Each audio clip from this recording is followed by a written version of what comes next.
Handles early on in the foreclosure fraud area. We handled several big cases, particularly with one of them had 400 victims.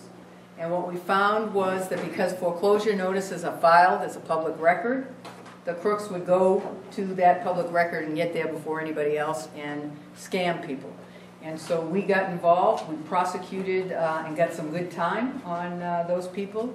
And we also send a brochure out at the same time that notice is filed, telling people what to look for.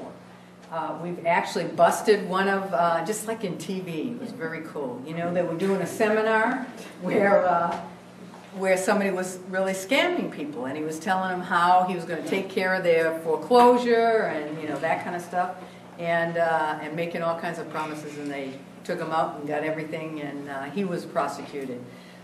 We have gone after a lot of on banks if there are forgeries and that sort of thing. We do that. We don't go after the banks per se, because banks are federally regulated and also interstate. So that's the Attorney General that primarily handles those things.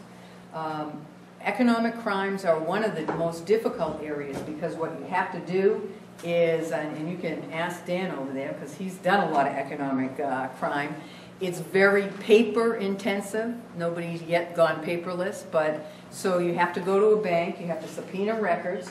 The bank takes a long time to respond to that, and you have to put it together. And sometimes what happens is it turns out to be more of a civil case than a criminal case, because our burden of proof is, of course, different. But whatever comes into our office, we take a look at, and we've gotten, one of the good things is in our economic crimes area, we've gotten prison sentences. Of course, that will change because of this new law. But the reason why we wanted to get prison sentences is because when you do a robbery or you do a burglary, you know you go to prison, and that's why you don't do it. So the crooks know that too, so they went over to economic crimes, which were easier, and they started doing that. It just seems that there was a lot of crime, starting with the person doing a liar loan, lying on an application. So it has to be some kind of fraud, it has to be a violation of law. And it just appears as though nobody paid any consequences for it, all the way up the chain, right to the big banks. Nobody suffered any financial consequences. There was no take back. None of the states or the cities or the counties really got any money back. Well, I think that's true, but that's a federal issue for the most part, to go after the banks and hold them accountable. And it's, you know, with our office, one of the things we do is get restitution. And we're pretty good at getting restitution. So for all, you can't get dollar for dollar, because most of the time these people have spent a lot of that money. But we try and get that money back whenever we can. And I'd be happy to give you all the statistics, because our economic crimes division is underwater right now because they're going so high. So we don't know that out here. We don't really know what you do, other than a few cases that hit the papers or something like that. Right, because the media doesn't want to talk about those things. But that's why I'm here, to tell you what I do. Thank you. Yes, sir. Hi, Marla Cruz from our Public Safety Committee wanted me to ask you, your office, senior care provider, senior caretaker, is there any information from your office on that? She's doing some research on that. Is there any information on fraud on care provider for the senior? You mean any tips on that? Well, any information that she can obtain from that, from your office on that? How to, maybe perhaps like a... Prevent it? To prevent it. Are there things that people can, when they're interviewing caretakers, to look for? Yes, and the best thing to do, though, is to go to our website. It's sandiegoda.com.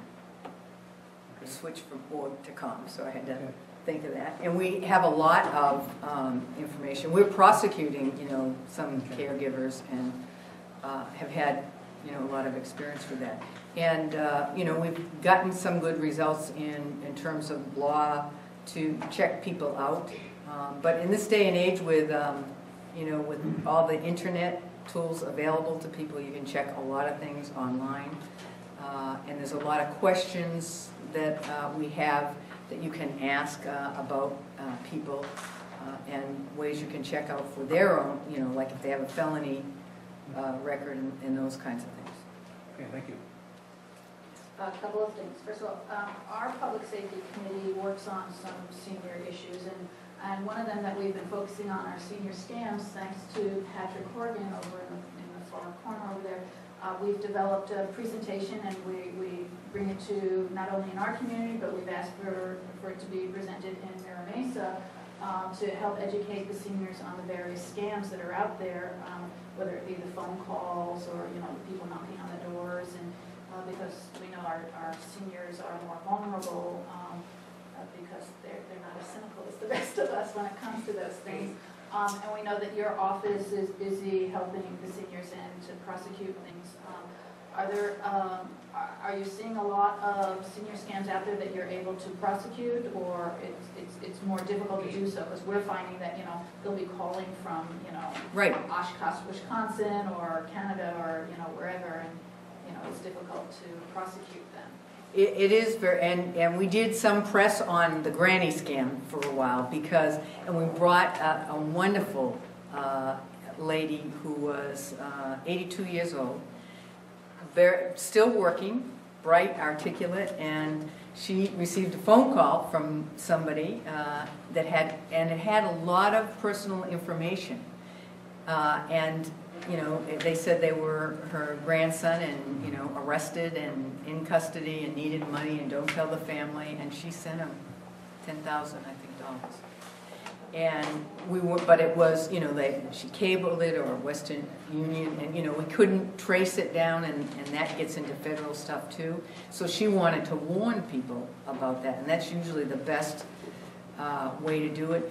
But here's what the problem was, and you need to tell your families about this too, is too much information's on Facebook. So what they do is they go to your grandkids or your kids' websites, they find out information, they also look at obituaries to find out if somebody just lost somebody to go, you know, I mean, they do their research, and so they call and they use information that makes you feel like it is somebody, especially if you haven't talked to your grandson or your grandkid, or you know, or you can't hear too well, or, you know, that sort of thing. So, you know, and if I don't know about you all, but I get that, you know, Canadian scam, or the you know, the prince that's stuck in some country, and, you know, they want us to wire money on a regular basis, and my mother sends me all her internet scams that she gets and says, investigate these. But it's hard on the internet. But I appreciate the fact that you guys are going out and talking about it, because education, you know, knowledge is power, and that's the way. It's prevention, you know, that we're going to get to some of these things and make people aware of it. And it's become successful. We had there were more than.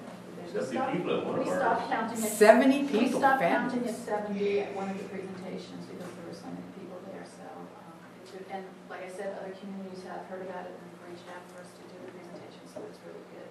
Wow. What was the reason the governor vetoed the use of even, you know, like Skype or something like that when it comes to, instead of traveling up to, you know, Sacramento or wherever if the case comes? What was the reason? Because he implemented by way of executive order. He didn't want to put another law in the books when he could do it another way. And I can't remember what the veto message was, but I think the veto message even made reference to the fact that it could be done by executive order and that he was going to do it. And he did it. And so now we do that. We have a very big unit that does that with victims, so we videotape and that sort of thing. And I also want to commend your office. They've reached out. I happen to be one of to more pet therapy teams to help good. Our pet therapy organization here in Rancho Bernardo.